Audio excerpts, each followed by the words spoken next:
Hi, this is the voice, Michael Chavello. You're listening to the Premium Oddscast, hosted by leading MMA odds maker Nick Kalikas, fight scientist and author of Fightnomics Reed Kuhn, and MMA journalist Brian Hemminger. The absolute best UFC betting info, picks, statistics, and analysis from the most respected authority in mixed martial arts betting, MMAOddsBreaker.com. Welcome to the Premium Oddscast, presented by 5 Dimes. I'm Brian Hemminger, joined today by leading mixed martial arts oddsmaker Nick Kalikas to break down this Saturday's UFC Fight Night 53 event, which takes place in Stockholm, Sweden. If you're unfamiliar with our format, myself and Nick will be breaking down the fight card from top to bottom, providing extensive analysis and a pick for each fight after doing our film study for the event. Then fight scientist and ESPN insider Reed Kuhn will step in and offer his expansive numerical insight on all bouts with sufficient data. Today, Reed will be able to contribute on the final 2 total bouts. Now, also pay attention to our MMA Oddsbreaker staff picks article, which will be coming out following weigh-ins on Friday, in case we have any last-minute changes depending on any news or how people look at the weigh-ins. Now, briefly looking back at our last event, our premium bets for UFC 178 went 2-1 to win 1.5 units overall. We won our 2.5 unit bet on Donald Cerrone, as well as our 2-unit parlay on Jorge Masvidal with the Ebersol Howard over 2.5 rounds total, but we did lose our 3-unit underdog bet on Tim Kennedy. Now, we also did win a 2-unit free bet on Bellator that included Bubba Jenkins and Mike Richmond. Now back to the present, UFC Fight Night 53 features 11 bouts in total and will be aired on UFC Fight Pass. Let's dive right in. Now kicking off the preliminary card, we have a featherweight matchup featuring Zubaira Tukhugov, who is 16-3 overall, taking on Ernest Chavez, who is 8-1. Now Nick, where did you open this fight, and how has the public shifted things so far? Well, up into Tukhugov minus 210, the comeback on Chavez plus 160, and right now looking over at the line at 5dimes.eu, and right now the current line is Tukhugov minus 245, the comeback on Chavez plus 205, so a little bit more support coming in on the favorite early on. Not really too surprised. I mean, Chavez seems to be one of these guys that is a very solid fighter, one of those grinding type of fighters that's kind of a pain in the ass to deal with in a way. I mean, because the guy has so much heart and he pushes such a high pace. But he doesn't tend to get a lot of respect, I think, from the overall MMA community and the betting public out there a little bit, because he just doesn't really excel in any particular area, but he does have those intangibles, which are huge, I think, in a fighter. So he definitely makes things interesting, and he's not an easy out by any means, but Tukhugov's a little bit of the more popular fighter. The hype is behind him a little bit more. He's younger, of course. He's only 23, where Chavez is a little bit older at 31. But getting into Tukhugov a little bit more, I mean, he's well-rounded. He's a versed striker who has some power. He mixes everything up well. He's got a solid wrestling base, decent double leg takedowns to go along with it. He uses good ground and pound when he gets the fight to the floor. And he tries to control the action once on top as well. Now, on the feet, that's where he seems to excel at the most. He throws a lot of crazy spinning attacks, back fists, spinning back kicks to go along with it. And again, he's pretty accurate with that stuff. So he's a very dangerous and capable finisher on the feet. But, he does have, again, an overall well-rounded skill set. He's going to be tested, though, with Chavez, because like I just mentioned earlier, Chavez is the type of fighter that even though he doesn't excel in any particular area, he's got a little bit of underrated wrestling, which is, I think, possibly going to come into play here. Chavez is going to push forward, and look for some takedowns here and there, but he's always in your face. And I'm glad he's dropping to 145, because I think Chavez probably is going to have a little bit more success at 145, than he did at 155. And Chavez's last fight against Silverio, wow, he displayed a lot of heart. Tukhugov is probably going to be the more technical fighter overall. He should, if he's able to fend off Chavez's aggression, I think he should be able to outpoint him in several areas of this fight. So it's Tukhugov's fight to win or lose. But at the current price, with everybody betting him, I do think it's a dog or pass situation, because Chavez has such a relentless pace. And again, the guy's tough as nails, that he's going to make things interesting and tricky. I think it's going to be a competitive type of decision if it hits a scorecard. So my pure pick is going to be Tukhugov to win this fight, because again, he is a little bit more technically skilled and he should win this fight, but don't sleep on Chavez. I think, again, 145 should be a good division for Chavez. So my official pick is Tukhugov. And I agree. Tukhugov is the more skilled fighter overall, but Chavez, again, is the type of grinder that you can't ever count out of a fight. He's Chavez is dangerous in the fact that if you don't put him away, he might just be able to come back and hurt you. You saw that in his UFC debut, and in his last fight, obviously Silverio's conditioning held up, and he was just able to put it on him for about 3 rounds.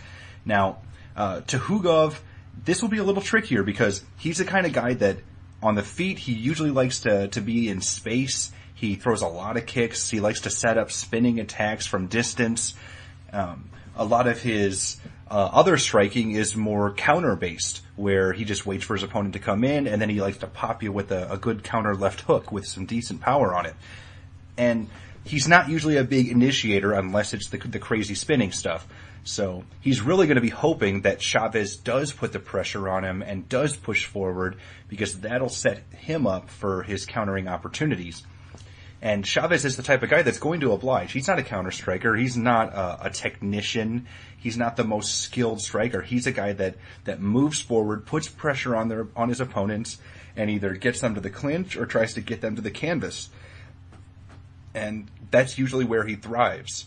He's not a big power puncher. He's not the most dominant kicker or anything else. Like, he's just a grinder with a lot of heart.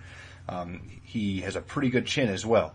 Now, the one thing you do have to worry about here is if Chavez is able to close the distance and get on top of Tuhugov. Now, Tuhugov showed some pretty decent grappling abilities in his last fight, but his opponent was not really a very good ground fighter. And I think Chavez probably has the ground edge this time. So I would not be surprised to see Tuhugov just try to completely avoid ground exchanges here, and mainly just try to keep his distance on the feet, because that is where he'll have the advantage. So with Chavez dropping down to 145, he's actually going to be fighting people his own size. He's not going to be, way outsized like he was in his last couple fights. So that will be to his advantage, but again, you're not quite sure how he's going to translate at a new weight class either. The chin does get a little bit worse. A lot of other factors come into play. So I'm going to go with a safe pick and go with Tuhugov, but I do think the line is a little off. Now, moving on and moving up to the lightweight division, we have Mirbek Taisimov, who is 21-5 overall, taking on UFC newcomer Marcin Bandel, who is 13-2. Now, Nick, what's the MMA oddsmaker's perspective on this one? I open up Taisimov minus 215, the comeback on Bandel plus 165, and this is another spot that's actually staying fairly steady. It's minus 190 now for Taisimov. Bandel's plus 165, so basically it just tightened up a little bit. And I'm a little bit surprised because there seems to be a little bit more hype on Taisimov along the way. I know that he probably lost some of that hype with his last performance. No doubt about it. It was a little lackluster, and I think a lot of people were surprised that Prazeres was able to control him on the ground like he did. Bandel's another ground fighter, so this is an interesting matchup here. That's why the line's even competitive. I mean, Bandel is one of these European prospects, basically. He has trained with Drysdale and crew in the past before in Vegas, but he's a grappling coach also in Germany. But basically his background, Bandel is a BJJ specialist. Overall his resume isn't that impressive. I mean, it's kind of weak with the fighters that he's fought. And he's typically gone one round, thus far in his career. So even though he's got a pretty good win-loss record, I think there's some question marks with Bandel surrounding that for sure. He is dropping to 155. He usually fights at welterweight, which I think, Bandel's just gonna be even more of a beast at 155 for sure. He's aggressive on the feet. He's not very technically sound. He's more of a brawling style fighter, but definitely has some power. So you can't underestimate Bandel on the feet because you're going to get clipped with something strong. But he's more of a leg lock specialist. He dives in to get the fight to the ground, so he takes some risks. He has a nasty heel hook, good ground and pound, nasty elbows when he gets top position as well. So he's a devastating submission artist on the ground, no doubt about it. So Taisimov's going to have to be careful if he tangles with Bandel on the ground a little bit here, because Bandel will go take those risks and go after stuff. So I am expecting some good things out of Bandel. I mean, there's a lot of hype around this guy. But again, there are a few question marks here surrounding him. But Taisimov, on the other hand, again, he lost to Prazeres. That was a very questionable performance. I mean, overall, Taisimov shows a well-rounded skill set. On the feet, I think, is where he typically excels the most. I mean, he does time some takedowns decent at times when he needs them as well. But again, obviously he can get controlled by good grappling based fighters and he can get in some trouble there as well. But overall, I think Taisimov, Technically, he's a little bit more technically sound on the feet. He's more of a sniper. He's a little bit more accurate with his punches. He's got a decent submission game overall, but I don't think, again, he wants to tangle too much with Bandel on the floor. I think he wants to keep this fight standing, and just kind of look to pick Bandel apart a little bit on the feet. But overall, again, it's kind of a tricky spot because Taisimov in the past, I mean, the ground has been a little bit of a weakness. He's been subbed before in the past, and he's facing one of the best pure jiu-jitsu guys he's ever faced. So that's what makes this fight a little bit more interesting as well. If the fight hits the cards a little bit, you kind of, again, got to question who's going to be controlling the tempo of the action. I think it's probably going to be Taisimov. This is a fight that I really kind of don't expect to hit the cards, though. I think something is bound to happen. Either Bandel ends up locking in a sub along the way, or Bandel's cardio kind of lets him down and he gets beat along the way as well. So, but it is Taisimov's rebound fight, and I think it's a fight for him to win or lose. I think he can, again, outpoint Bandel, do a little bit more damage with his striking. I'm not super confident in this pick because Taisimov was a little bit of a letdown last time out, and I think his hype isn't really justified. He's a little bit overrated. With all the stuff coming into the UFC, I mean, we heard about how good this guy was, and he just hasn't really lived up to it that much, in my opinion. So I'm going to pick Taisimov, but it's another one of those dog or pass situations. I think that Bandel at 155, he's been training hard. He's ready to make his UFC debut, and with his ground presence, he can definitely win some fights at 155 in the UFC. So interesting matchup, another dog or pass situation here, but my official pick is going to be slightly towards Taisimov here. And I agree so much that it's a dog or pass situation that I'm going to go with the dog. Now, Taisimov, very interesting statistic with him. Before the UFC, all 20 of his career victories had been by stoppage. But since he's signed with the UFC and started facing higher level competition, and honestly, he really hasn't faced that high a level of competition yet, he's had a much more difficult time finishing fights. He really hasn't had an opponent in trouble at all in either of his first two UFC fights that have both gone to decision. I really haven't seen anything with him in regards to finishing ability yet. So, and in particular, in his last fight against Prazeres, he got outstruck on the feet for the most part, and then he got dominated on the ground. So, I was not impressed whatsoever by Taisimov. He also had 2 points deducted for grabbing the fence and kicking a downed opponent. I think that this is a prime opportunity for Bandel to come in, showcase his elite grappling game, and really punish Taisimov. Now, a little bit about Bandel. He was an elite national champion level grappler back home, and he actually doesn't just train there. He's a guy that works with Drysdale in Vegas. He actually spent his entire training camp for this time working at Clay Guida's old gym in Illinois. So, he's expanding. He's not just sticking back home in Europe in one of the smaller gyms and just being, the big fish in the little pond. He's really branching out a little bit. And I think that could not do any, and I think that that's going to do wonders for him. Now, for this fight, the one thing that does concern me, obviously, is the fact that while Bandel has 13 career victories, and I believe he's either won 13 or 12 in a row in total, the big problem with him is all of his career victories have been in the first round, and he's had one in the second round. He has never gone to the distance. I'm not quite convinced that he has great cardio because he comes out so hard and so fast that we really don't know how he looks in a fight that goes the distance. I believe he lost one decision really early in his career. The other thing with Bandel is he goes for a lot of low success submissions, at least UFC level success submissions. He might be able to pull off the heel hooks and arm bars all the time on the regional scene, beating up on a lot of European fighters that don't really have a good ground game. But that's not going to work when you start getting up the totem pole in the UFC lightweight division.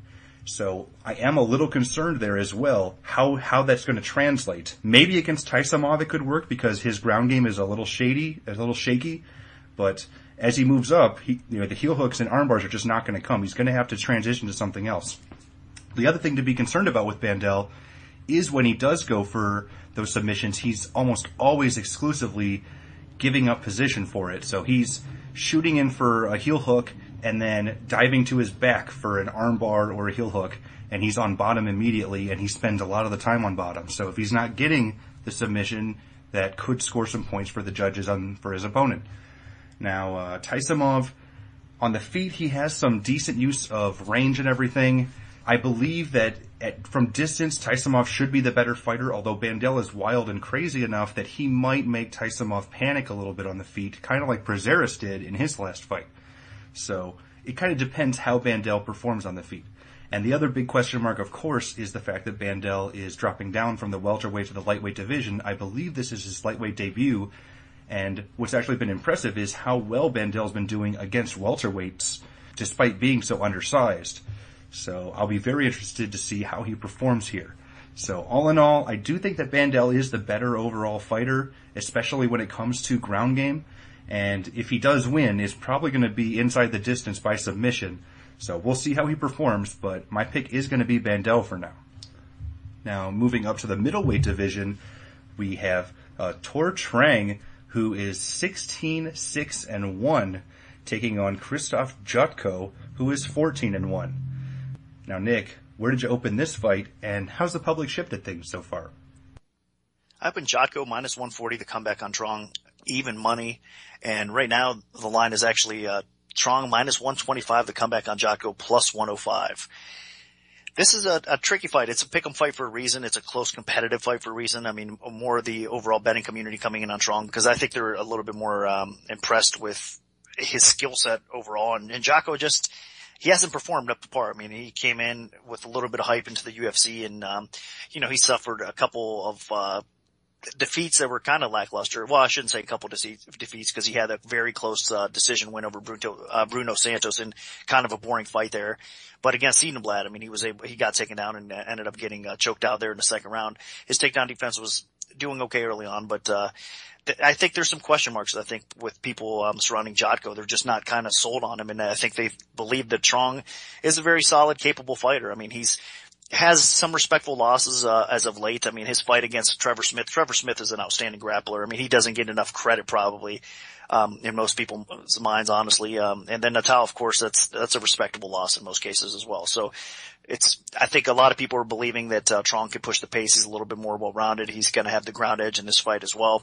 I'm not so sure. I think that this fight will play out back and forth a little bit if Trong tries to get the fight to the floor. I think Jotko's takedown defense is going to be sufficient enough in this spot where he's probably going to end up maintaining the fight upright. And on the feet, I think he has a little bit of an edge. I mean, he's going to have not the pure reach advantage. Actually, both these guys are almost about the same height, but he's going to have the southpaw advantage on the feet, which is going to throw Trong off possibly a little bit there. And I think he can do the more damage on the feet. I know Trong, again, offensively, his attack and his skill set's pretty solid, but I have some question marks. He hasn't been officially knocked out in his career, but he's been rocked throughout. Now, give him credit because he's managed to survive in some of those fights and come away okay, but I think he's not going to probably be able to do that against Jocko. I think Jocko, I mean, it's almost a must-win fight for both these guys, and both of them, these guys are going to come to fight, and I think Jocko is going to be able to do enough damage on the feet that he could have Trong in trouble. If not, he's going to do enough damage, I think, to sway the judges at least, to steal a very competitive type of decision. So if Jocko doesn't get in trouble on the floor against Trong, because Trong, I think his best attribute is definitely the ground and his submission game. If he doesn't, Jocko doesn't get in much trouble, I think he's going to win the fight. I think he's going to be able to outpoint Trong. He'll do a little bit more damage on the feet. And I think he's just, right now, I mean, he's a younger, fresher fighter that has more of an upside to him. And Trong is almost on the way out. I know, again, respectful losses against Smith and Natal, but I think Jotko's just going to be a little bit too much for him in this spot. Could be wrong here, but I do like Jocko in this spot, so that's who I'm picking. And I'm going to slightly disagree. Now, obviously, I do see some good things about Jotko. He's shown some improvements. His ground game isn't as bad as people think. He has respectable takedown defense, and he's got decent grappling defense when he is in bad positions. He usually can avoid getting submitted and gets back to his feet when taken down. Now, against Trong, he is going to have to be on the defensive a lot, especially in the grappling department, because I expect to see Trong constantly working for takedowns, whether it's double legs or from getting inside in the clinch and working some trips and everything, and body lock takedowns. Because from distance, I believe Jotko is the better fighter. You know, he's not a world beater on the feet, but he does have some pretty solid overall punching ability. He throws combinations together well. Once he starts getting comfortable, he can definitely start doing some damage. Now, Jocko isn't the biggest finisher in terms of striking ability, and Trong has a pretty good chin, so I don't expect Jocko to knock him out, but I do potentially see Jocko outpointing him, and he could eventually accumulate some damage and maybe open up some big cuts, like Trevor Smith did. Now, Trong on the feet, he's not completely defenseless there as well. He has okay striking. His kicks are probably his best attack. He has decent leg kicks. He can potentially keep Jocko at bay there. But where he's strongest is usually with his grappling. He has some fun grappling exchanges with in several of his fights so far in his UFC career. So he most of the time he needs to just get top position, stay on top, and not take too many risks, because he doesn't quite have that elite grappling ability yet where he can pass to side control and go for submissions without getting swept or giving up the position and letting his opponent get to the feet.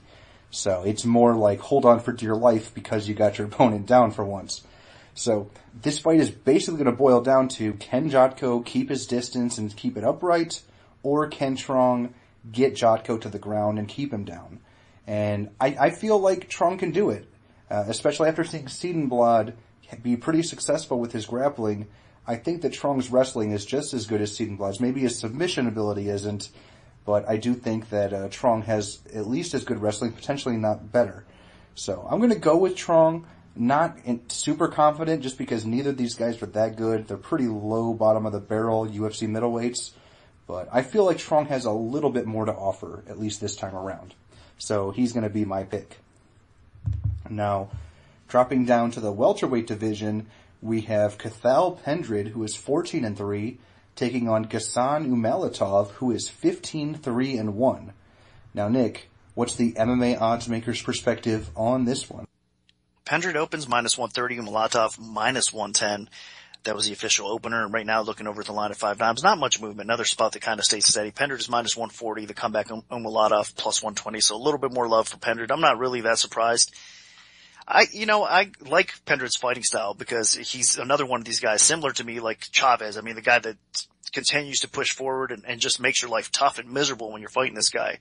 Tons of heart, not a ton of ability. I know he's improving. I think he's almost an overachiever, if that makes sense. Pendred is. He's strong, definitely, and he's dropping back down to 170, which is good to see because he really shouldn't be at 185. He was getting dismantled in his last fight, though, against Mike King, and he came back and it put on one of the best comebacks ever in the UFC. I mean, that was tremendous. So that's how much heart Pendred has. But skill set for skill set, I mean, Pendred's more of, again, more of a grinder. He's got some power on the feet. He's not the fastest or the most technical fighter on the feet, but he is continuing to improve that along the way. But he's, again, more of a grinder. He controls the pace of the fight. He's usually the aggressor in most cases, but his striking defense does bother me quite a bit.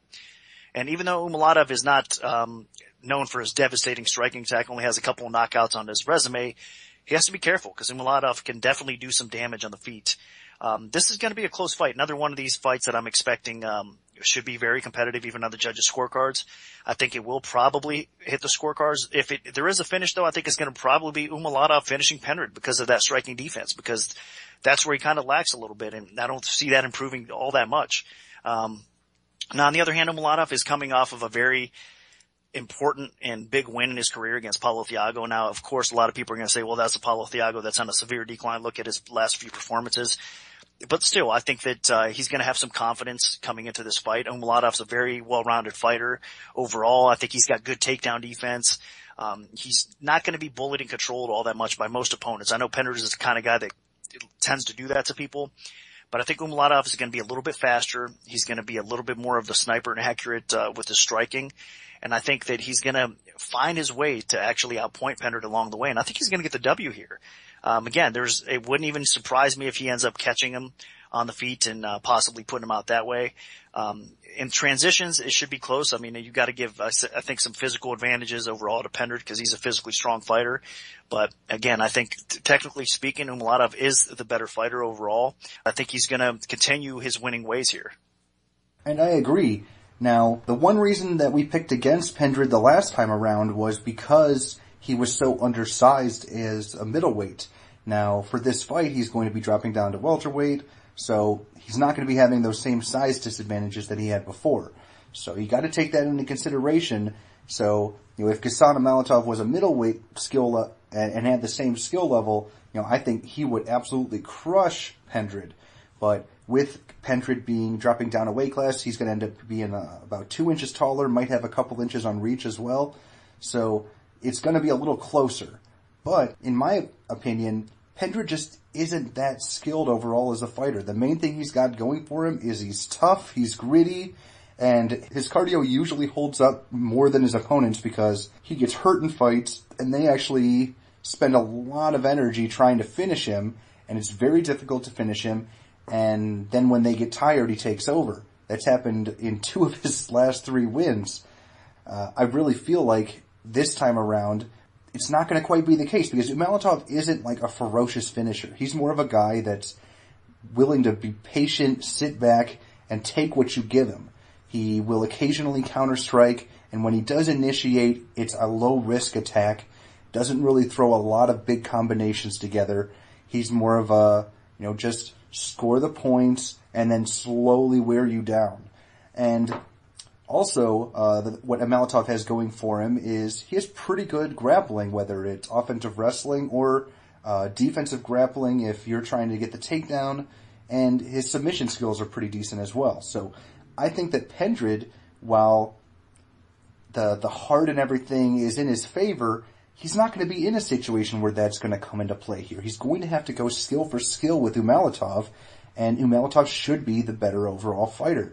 I see Molotov outworking him when they're at distance on the feet, whether it's with the occasional kicks. He does throw some spinning stuff, and I do think Molotov is the better overall technical boxer. And then when it comes to grappling exchanges, Molotov should have a slight wrestling edge and submission edge. So it's going to be very difficult for Pendred to find situations where he can have an advantage. I think the only spot that he might be able to hold his own here is when they're in the clinch. He does throw some pretty decent knees and elbows, so he could do some damage there. But again, I do think that Molotov has him everywhere else, and as long as he can avoid getting his back stuck against the fence, then he should be in relatively good shape here. So I'm going to go with my gut and pick Ghassan Molotov for this fight. Now dropping down to the featherweight division, we have Dennis Seaver, who is 22-9, taking on Charles Rosa, who is 9-0. Now, Nick, where did you open this fight, and how's the public shifted things so far? I opened Seaver minus 280, the comeback on Rosa plus 200. Looking over the line at 5 dimes right now, it's Seaver minus 325. The comeback on Rosa is plus 250. So a little bit more support coming in on Seaver.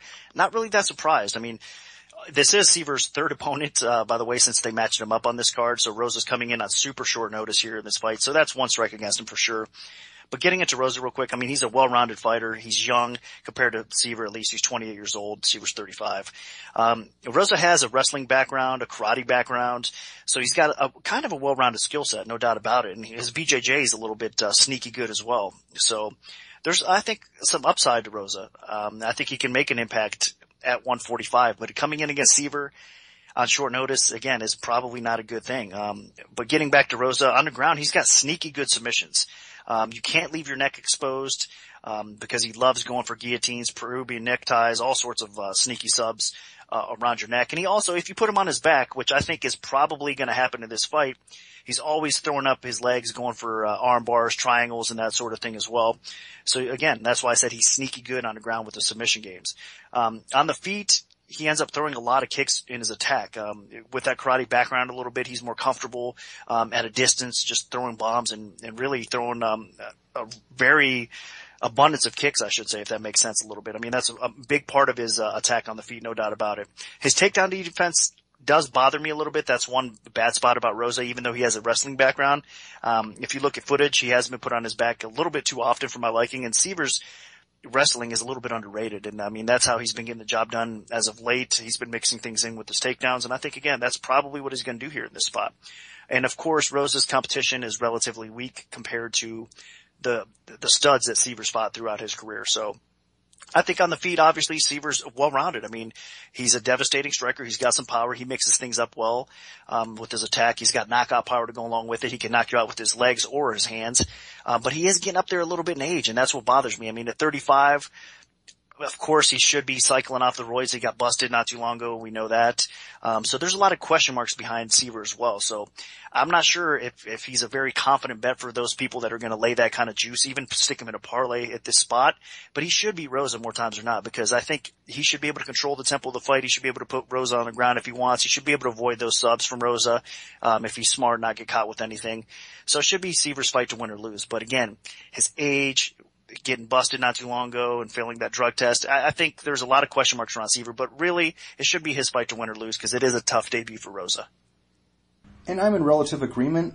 The main thing here that scares me with Rosa is, despite how aggressive and crazy he is in the cage, he's done it against extremely lackluster competition. Now, he does train at a good gym with the American Topp team, and he's a good unheralded prospect at 9-0, but he's stepping in there against Dennis Seaver, who is a top 15 UFC featherweight in the world.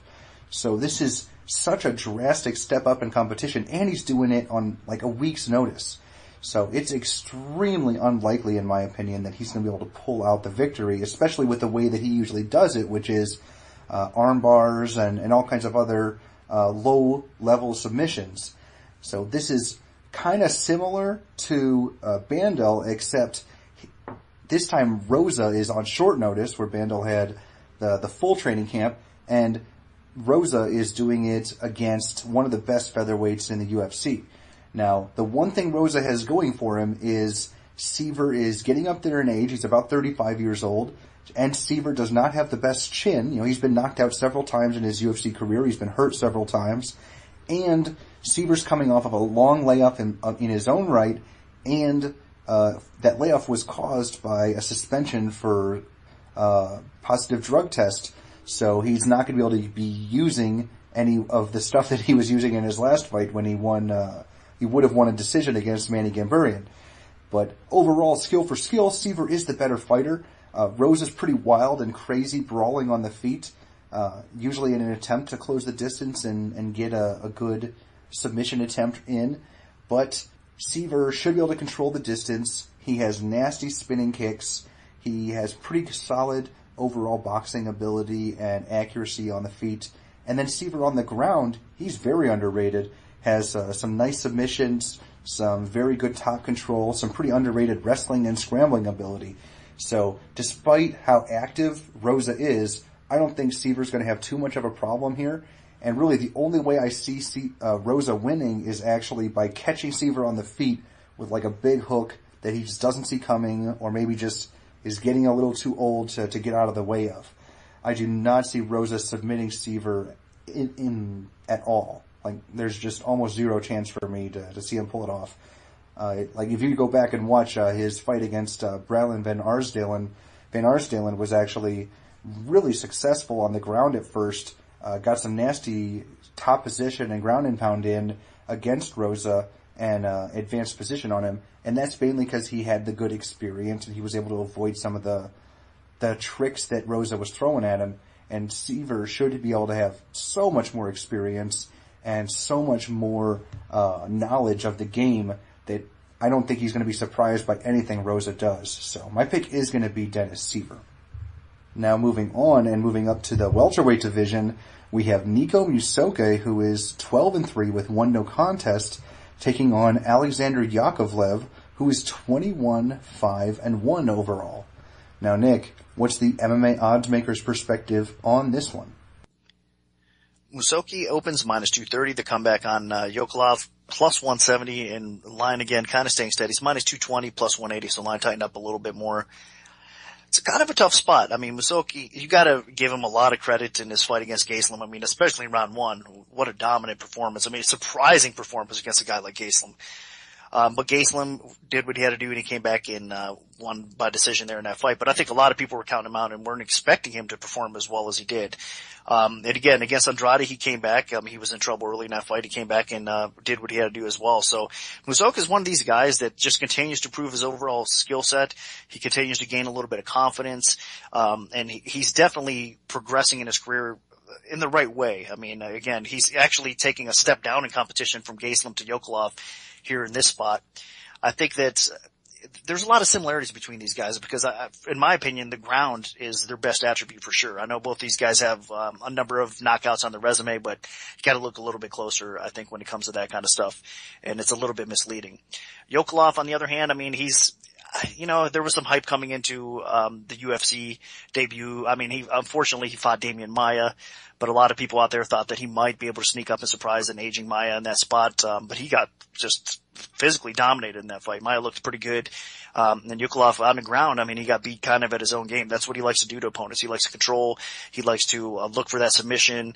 And he likes to grapple people. I mean, on the feet, he's a little tentative. He lets people kind of dictate the pace. He doesn't have a lot of knockout power. Like I said, even though he's got 8 knockouts officially on his resume, it's a little bit misleading.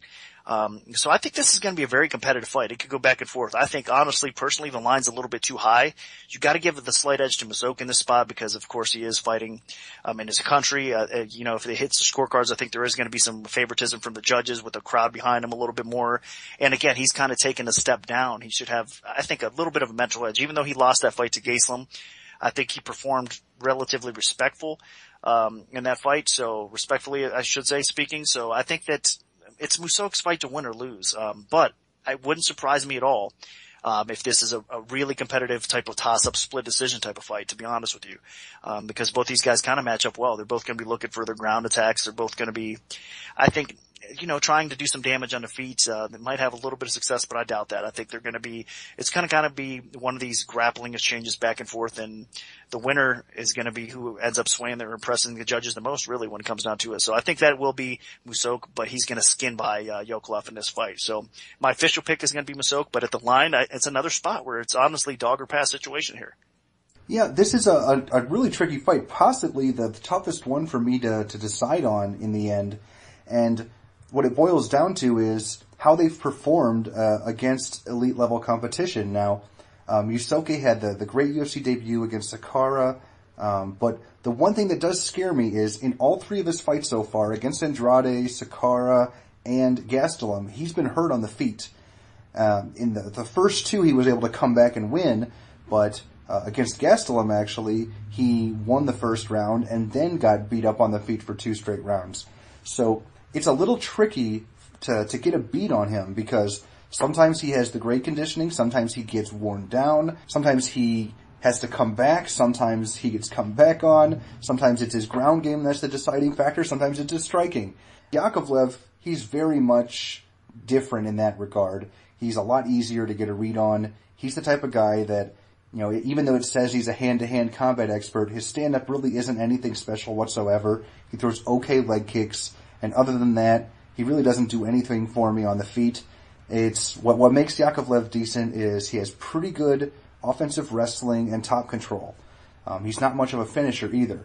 Now, in Yakovlev's UFC debut against Damian Maia, he actually got dropped by Maia in the first round, and then he ended up getting mounted in all 3 rounds by Maia, but was able to survive and not get submitted, and actually had a couple moments where he was outworking Maia on the feet with leg kicks, and then he also briefly had top position on Maia, but wasn't able to do anything with it. So Yakovlev is the fighter that you know what he's going to do. He's probably going to want to try to take this fight to the ground and grind Musoke out from top position. Now, Musoke, he is going to probably want to keep it technical on the feet, where he should have an edge with his decent overall striking ability, whether it's punches or kicks. As long as he doesn't overcommit to something and give Yakovlev an easy takedown, he should be in decent shape. Now, on the ground, I think Musoke is a very competent ground fighter. He has very good jiu-jitsu ability. His transitions are solid. He can take your back very easily. He was able to get on Kelvin Gastelum's back and stay there for almost half the first round. It was very impressive. So if this fight goes to the ground, don't be surprised to see Musoke take the initiative and go for things like whether sweeps or submissions or anything. So I think Yakovlev's going to be in a bit of a bind wherever this fight goes. And while Musoke's biggest disadvantage right now is probably his chin, Yakovlev doesn't really have the ability to take advantage of that, because I don't see him doing anything in regards to good head strikes on the feet, and he's not a huge ground and pound guy either. So I'm going to lean Musoke, But again, it's a little scary considering he has trouble when he gets pressured and he could get controlled. Now, the final fight on the preliminary card is a middleweight contest between Magnus Siedenblad, who is 12-4, taking on UFC newcomer Scott Askham, who is 12-0. Now, Nick, where did you open this fight, and how has the public shifted things so far? Up in Siedenblad, minus 140 to come back on Askham, even money, and right now it's Siedenblad, minus 155 to come back on Askham's, plus 135, so a little bit more support coming in on Siedenblad. Not surprised. I mean, Siedenblad's actually a pretty skilled fighter, especially on the ground, obviously. I mean, that's where his strengths are. He's got some impressive wins over Jared Hammond and Jocko. He's coming off of, and he even had Carmont in some serious trouble early in that fight.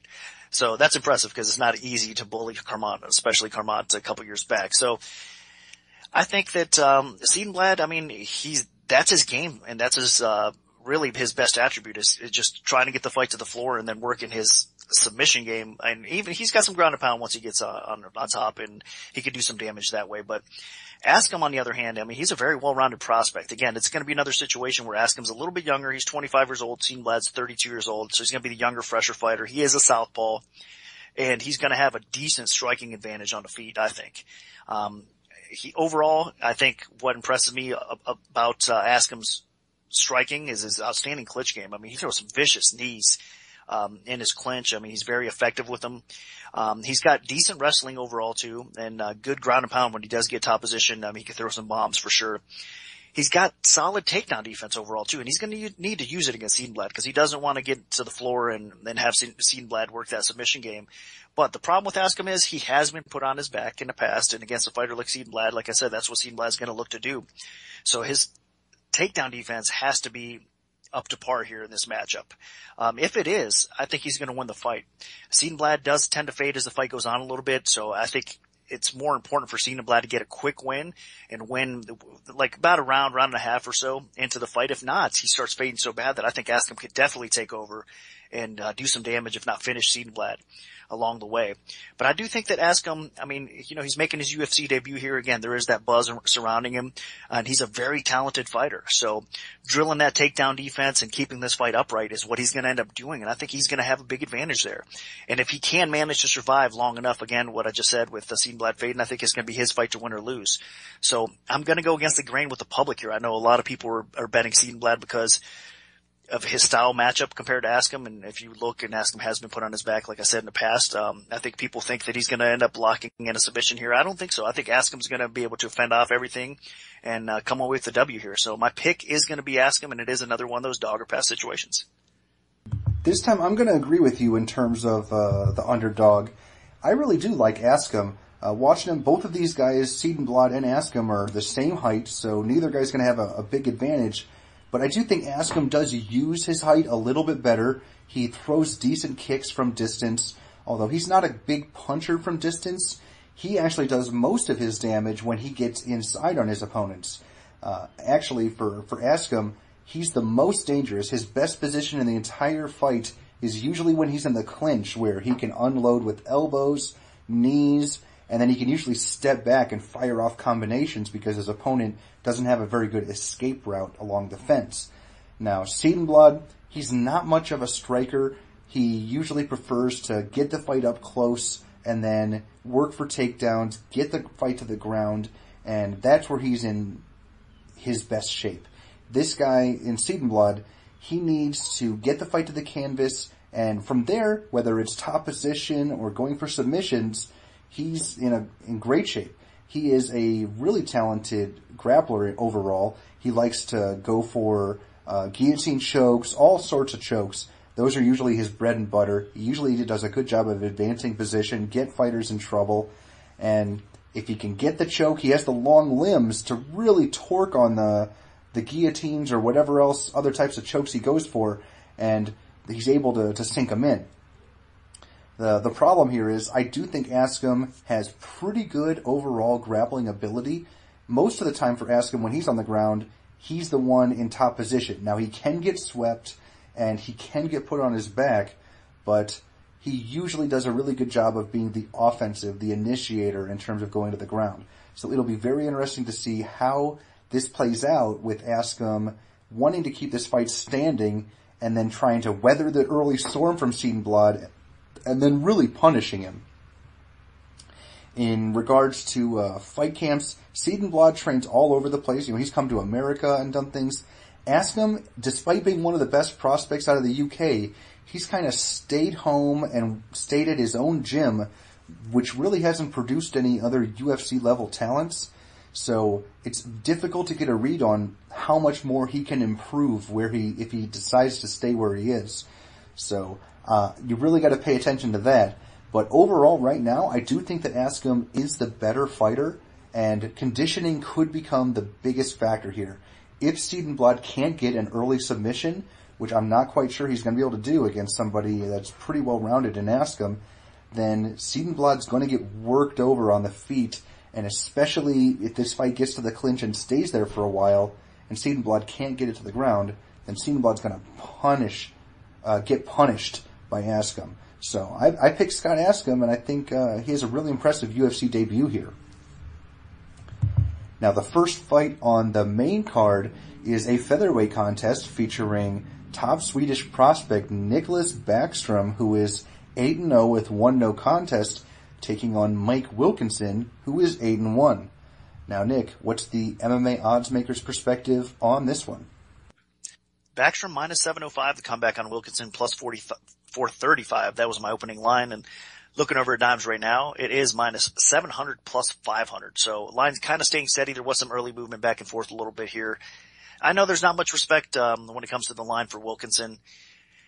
Man, but the guy is actually better probably than the current line indicates. You got to give him some credit. The guy, I mean, he's got some capable knockout power on the feet, not too bad. But he's more of a grinder, more of a wrestling-based type of fighter. And that wrestling base is actually pretty impressive. I mean, he's able to control, in most cases, he's able to control fighters and land some ground and pound, has a decent submission game to go along with it. He did lose to Hani Jason, I should say, by triangle choke in his last fight. But the guy is actually a little bit better than that, I think, in most cases. I think his sub-defense overall is pretty solid. But against a fighter like Backstrom, I mean, regardless where the fight takes place, Wilkinson's wrestling base, even if he does get Backstrom to the floor, which is going to be difficult, Backstrom constantly works to get back up to his feet. He's got those super long limbs, which is going to have a huge impact, I think, on this fight. Backstrom has a 73-inch reach advantage compared to Wilkinson's 66, so a huge reach advantage for Backstrom. But not just that, I mean, he knows how to use it, whether it's on the ground, whether it's to help him get back up to his feet, whether it's transition to scramble on top position from his back, or on the feet standing, where he's going to have a big edge, I think, here. He throws a lot of long stuff. I mean, his kicks are devastating. His knee attack is devastating, and he's definitely going to have the overall striking advantage. So regardless of where this fight takes place, I think Wilkinson's only path to victory is really taking Backstrom down, trying to control him, land some ground and pound, maybe looking for a sub along the way, but I don't think he's going to have much success doing that. I think Backstrom's going to be able to control the tempo of the fight and do more damage along the way. So that's why you're seeing such a high line for Nicholas Backstrom. I mean, there's a lot of hype on this guy. I mean, he's only 24 years old. The scary part is he's only getting better. I mean, we haven't even seen anything yet from this kid. I think he's definitely legit. And if, it depends on how they match him up, I think he's going to continue to progress his career and become a potential star in the UFC. That's how good Backstrom is. And so far, so good. I think they're matching him up pretty good. So I do think that Backstrom does come away with a victory here, and probably, by finish here. I mean, that's how good this kid is. So my pick is going to be Backstrom. It's a no-brainer, really. And I'm in complete agreement. While I think the line is a little bit out of whack because Wilkinson is a little more talented than he's given credit for, he's really coming into a buzzsaw here in Backstrom. Wilkinson is not the tallest guy. He's going to be at a 4-inch height disadvantage. He's going to be at a pretty big reach disadvantage. Although Backstrom really isn't the type of guy that's going to use that reach advantage that much. At most, he'll throw a lot of kicks from distance. His punching still has a long way to go, does not have a striking base. And Backstrom's actually most dangerous in terms of striking when he's throwing knees. That's actually what set up his finish of Ninamaki. He really rocked him on the feet and then, locked him up in that schoolyard headlock bulldog choke to get the win. Now, Wilkinson is one UFC win. He actually, outworked his opponent on the feet in the lightweight division, fighting one of his Tough Smashes teammates. But for his loss, Hani Jason just completely dominated him in terms of a ground game. He shot in for a takedown. Jason controlled his arm, shot up his legs and submitted him with a triangle choke. Now, Backstrom, in my opinion, has an even more dangerous ground game than Honey Jason, so Wilkinson needs to be extremely careful. Backstrom does have, not very good takedown defense, so he's going to be tempted to try to shoot in and take Backstrom down and lay and pray him, because I really don't see him submitting Backstrom by any stretch of the imagination. So he's going to have to resist temptation, because if he does shoot in, Backstrom's ground game is so good that he's probably going to wind up submitted at some point. Now, on the feet, if Wilkinson wants to play it smart, he should probably pressure Backstrom and try to land some good punches on the feet. He is capable of working over his opponent with some punches, with some elbows, maybe in the clinch. That's really his path to victory for this one. Backstrom is just too dangerous, though, in my opinion, and at some point he's either going to clip Wilkinson with one of his long appendages and hurt him, or this fight's going to go to the ground and he's just going to work him over with submission attempts or ground and pound. So overall, I just think way too much for Mike Wilkinson. They're basically setting this fight up so that Backstrom looks really good in his home country, and it's pretty obvious. So my pick is going to be Nicholas Backstrom. Now, moving on, we have another top Swedish fighter in Ilir Latifi, who is 10-3 overall with 1 no contest, taking on UFC newcomer Jan Blachowicz, who is 17-3. Now, Nick, where did you open this fight, and how's the public shifted things so far? I opened Latifi minus 230, the comeback on Blachowicz, plus 170. Another line that's kind of staying steady. It's minus 250 for Latifi, the comeback on Blachowicz, plus 210. So line tightened up a little bit with a little bit more action coming into Latifi. Interesting matchup. I mean, if you look at it, Latifi's been on a roll. I mean, his KO over Dempsey was pretty impressive. I know Dempsey was in a spot where, well, actually, a lot of the public bettors out there ended up supporting Dempsey at a certain time, so that was a little bit of a surprise. But overall, I mean, other than his loss to Musoke, which was very respectable, especially at this point, I mean, he didn't get finished by an awesome, outstanding finisher in Musoke in most cases. He was pretty impressive. Held his own in that fight, I guess you could say. And then again against Cyril, he ended up winning by guillotine choke, which was very impressive. And then Dempsey, that KO. So Latifi's got some confidence coming into this fight. He's training with Gustafsson, as we all know. He's the hometown fighter here. But he's got an interesting matchup in Blachowicz in this fight. I think that, I mean, how they match up, you got to give Latifi a slight edge, especially when it comes to standing and banging a little bit. Actually, the wrestling across the board, he might have a little bit of an edge overall.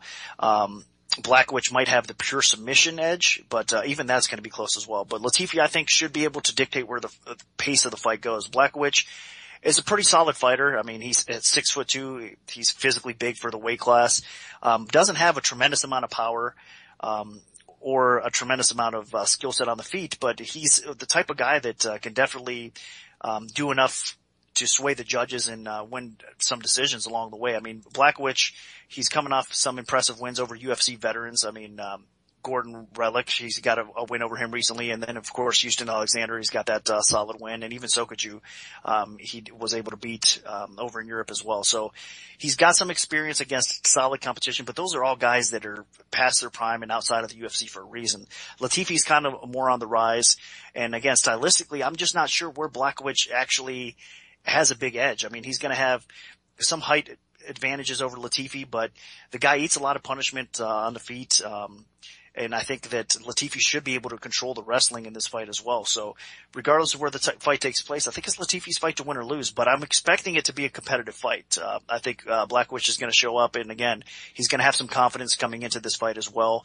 And he's a pretty well-rounded fighter overall. So I don't think he's going to be totally out of his realm here. And I think overall the public might be a little bit too high on Latifi at this point.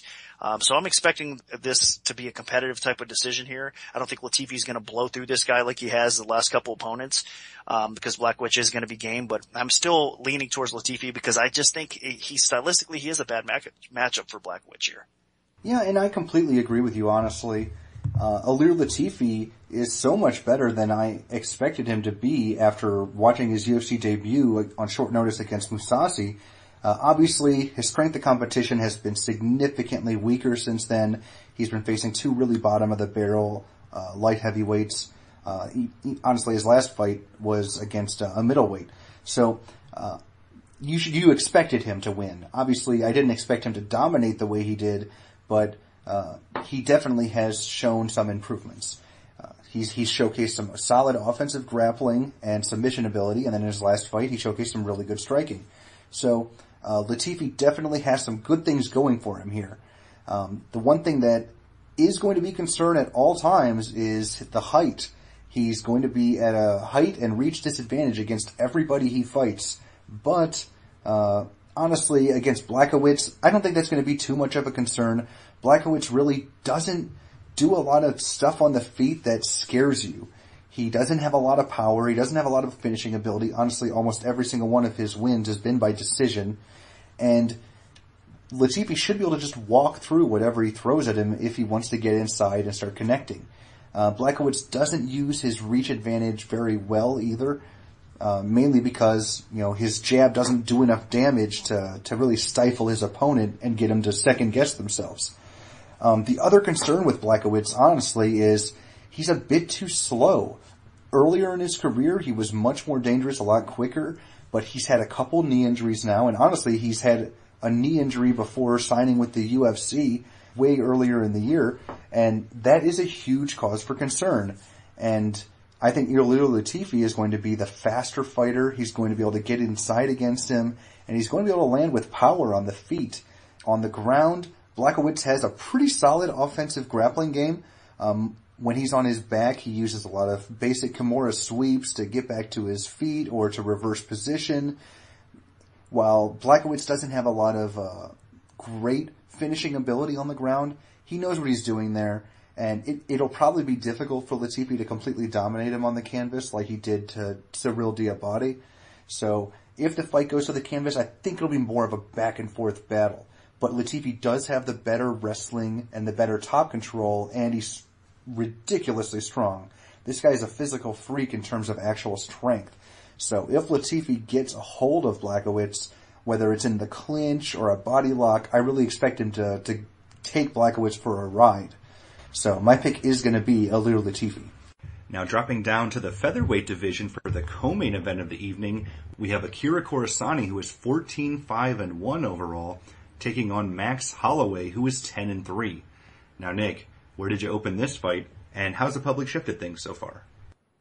Up in Holloway, minus 475, the comeback in Khorasani, plus 325. And looking over at the line right now, over at 5 dimes, it's minus 550 for Holloway, the comeback of Khorasani, plus 425. So a little bit more action coming in on a Holloway. Not very surprised. I mean, Khorasani's the type of fighter out there that typically doesn't get a whole lot of respect from the MMA community in general, the MMA bettors in general as well. And then Holloway, of course, has been on his outstanding roll. I mean, you gotta give credit where credit's due there. Holloway's looked he's looked fantastic, and he keeps on improving. He's young. He's only 22 years old. The guy, obviously, I wish he improved his fight IQ a little bit and maybe mix things up with, his groundwork. I know he's recently put some submissions into play, which is good to see from Holloway, but I mean, typically he's known for his stand-up skill, and he's dominant on the feet in most cases. So against Khorasani, I think Holloway's takedown defense is good enough that he should be able to maintain it upright. And if he does maintain it upright, he should have a significant striking advantage over Khorasani. Now, Khorasani is a pretty underrated kind of fighter. I mean, like I just said, pretty much the public and the bettors out there don't have much respect for this guy. He's a huge dog and against solid competition quite often. But overall, you got to give him credit where credit's due. I mean, he's definitely improved from his time on The Ultimate Fighter. I think he's a better version of himself, as we've seen on that show. I think Khorasani has some speed on the feet. He's got a little bit of underrated power on the feet as well. He's got some okay grappling to go along with it. Trains with a good camp, obviously in Jersey with Henzo and crew out there. So there's a lot of, good little things, I think, qualities in Khorasani. But unfortunately for him, I mean, he keeps on getting matched up with quality competition. And against a guy like Holloway, it's going to be hard for him to get the W here. I think Holloway is going to be able to, again, maintain it on the feet, and he's going to be able to do some damage and probably end up knocking out Khorasani as we've seen as of late. So Khorasani, I think, will put on a respectable performance, but if he can't dictate the pace of this fight and control Holloway and basically land more punches on the feet, he's not going to have success in this spot. So I understand why everybody's kind of leaning towards Holloway, why everybody's throwing him in a parlay. It is Holloway. It should be the side. So I believe Max Holloway is going to get the W here. And I'm in complete agreement. Max Holloway is on a really nice streak here. He's clearly a solid prospect in the UFC featherweight division. His only 3 losses were to guys currently ranked in the top 10 at featherweight. So, he's only getting beat by the elite fighters. And even then, he's putting up good fights against them. The really close decision loss to Bermudez.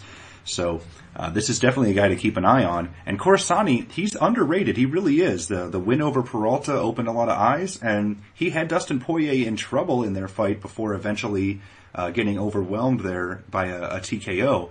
So, he is a really good fighter, but the UFC just keeps throwing him in there against killers. They originally were going to have him fight the Korean Zombie on this card, and the second he got hurt, now it's Holloway. So, they're just not giving him a break. And I think Holloway just is going to be a little bit too much for him. He's going to be 3 inches taller. He's going to have a longer reach. Holloway's much younger. And Holloway's on a 3-fight winning streak compared to Khorasani, who's on a 1-fight losing streak. So it's a bit strange matchmaking, but that's kind of what you have to do when there's an injury. And at least in terms of skill level, Holloway isn't, much of a step down from the Korean Zombie. Now, Holloway is a bit of a slow starter, so if Khorasani can push the pace early and get things going like he did against Poirier, who knows? He could pull off an upset, but I don't really see him winning a decision in this fight. I think Holloway's takedown defense is good enough to avoid any of Khorasani's wrestling, and while Khorasani's boxing is definitely improving, the only round I can see Khorasani winning in this fight is maybe the first, because Holloway is a bit of a slow starter, but he picks things up and then he pours it on, and he usually throws a high volume attack once he gets settled in and just overwhelms his opponents and usually gets a TKO. So for this fight, I gotta go with Max Holloway. He's looking better and better every time we see him, and I don't think that's gonna stop with this upcoming bout.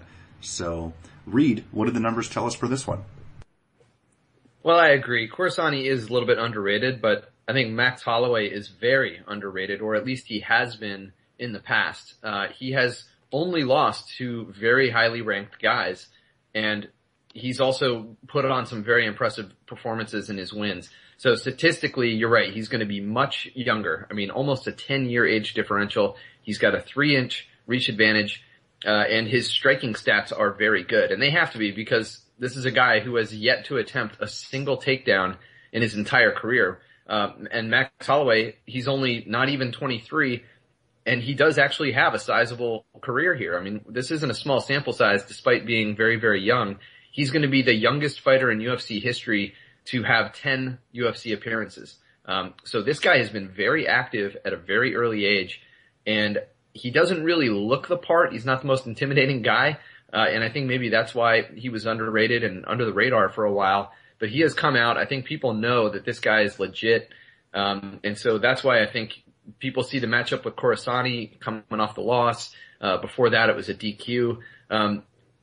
It does seem like strange matchmaking. So statistically, the striking stats and accuracy are similar, but the pace difference, you mentioned that, Brian. Max Holloway pours it on.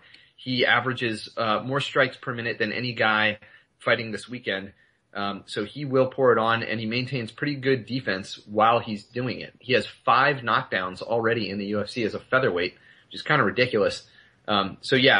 If he keeps it standing, and he should, he's actually pretty good at keeping things standing. His takedown defense is 75%, and he has faced a lot of takedowns because people don't want to stand and trade with this guy. So I think he keeps it standing, and I think he does win with his hands. Whether or not he gets the knockout, I would actually lean towards eventually yes. I think he will eventually get the knockout. All right, excellent. Well, this takes us to the main event of the evening. In the welterweight division, we have Gunnar Nelson, who is 13-0, taking on Rick Story, who is 17-8. Now, Nick, what's the MMA oddsmaker's perspective on this one?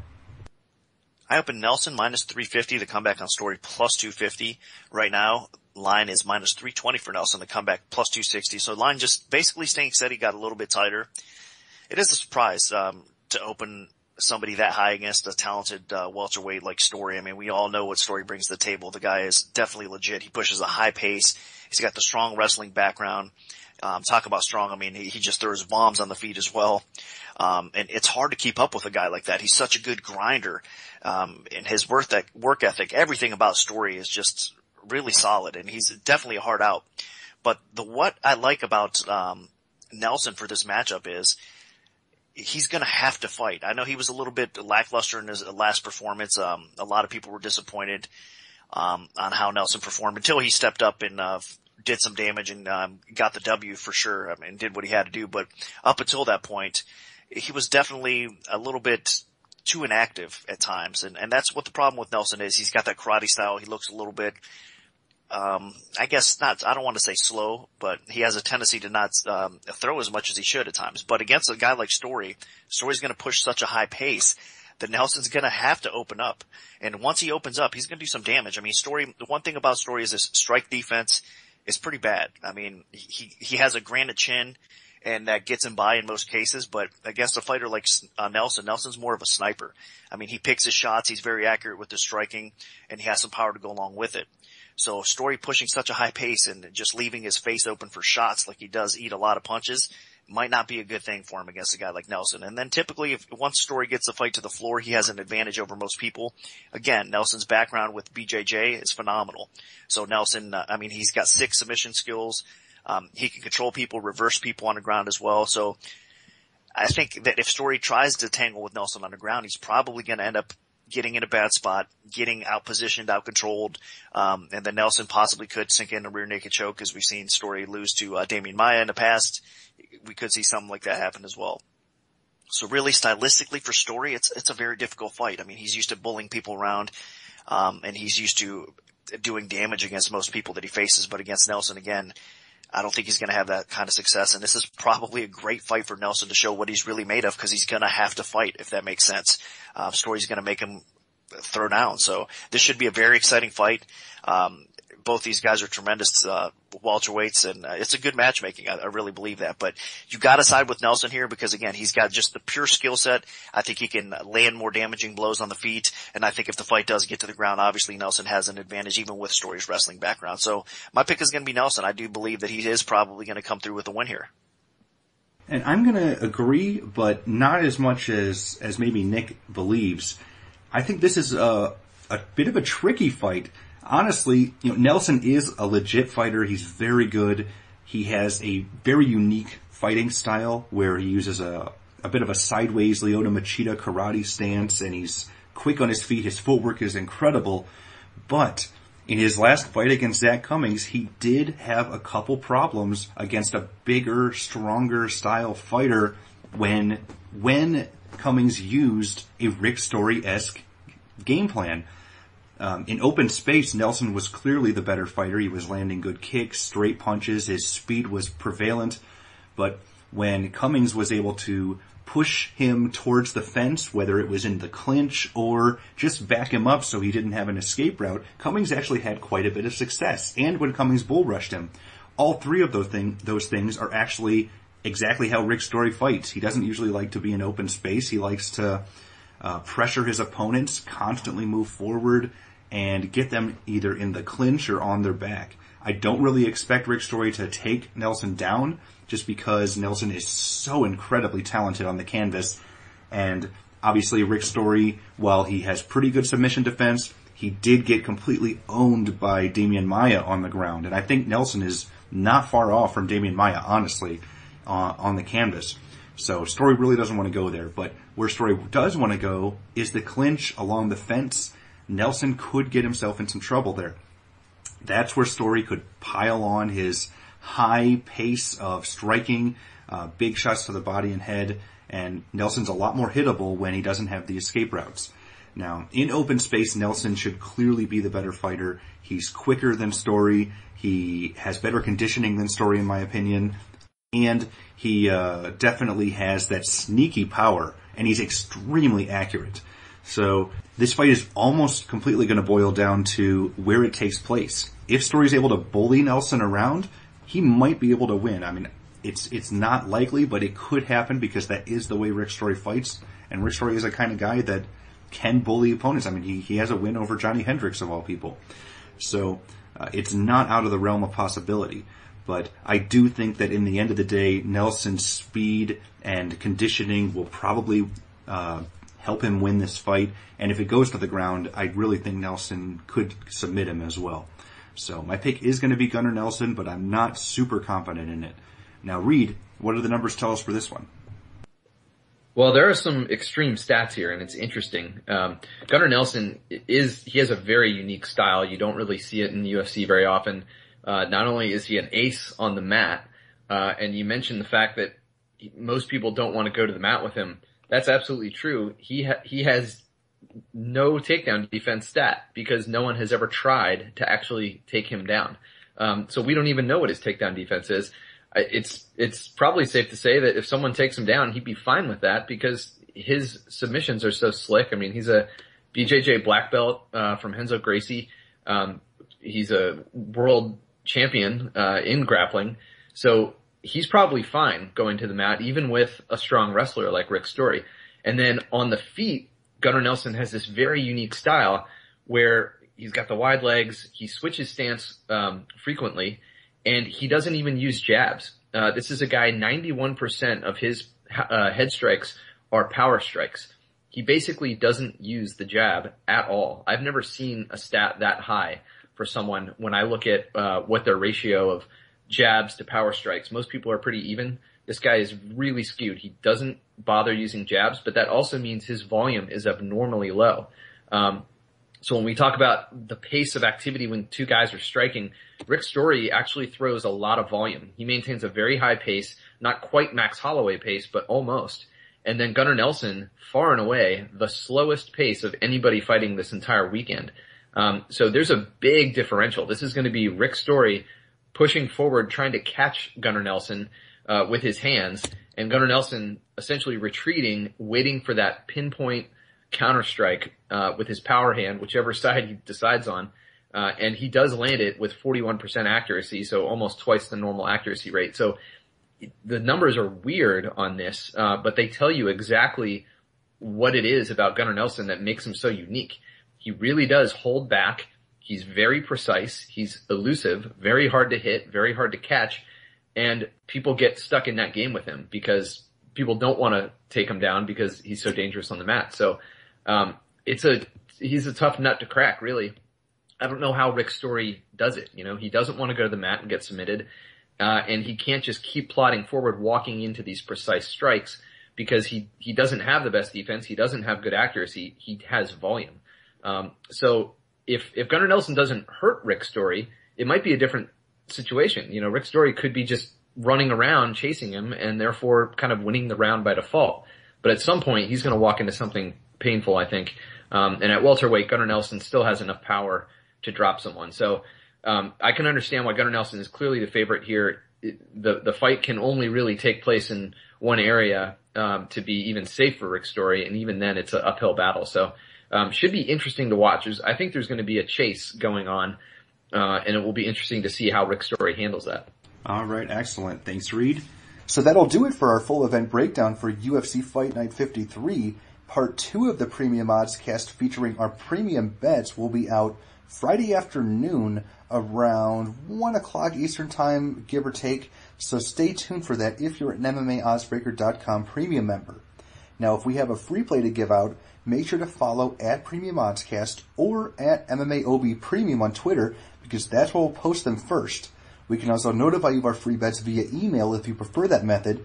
Just send an email to picks@MMAOddsBreaker.com and we'll add you to our free bet mailing list. Also, feel free to like our Premium Oddscast Facebook page. We post articles, show announcements, and plenty of other information there so you can stay up to date on everything from us if you're interested. Special thanks to our sponsor, 5 Dimes. Good luck, everyone, and hopefully the betting gods are on your side this weekend.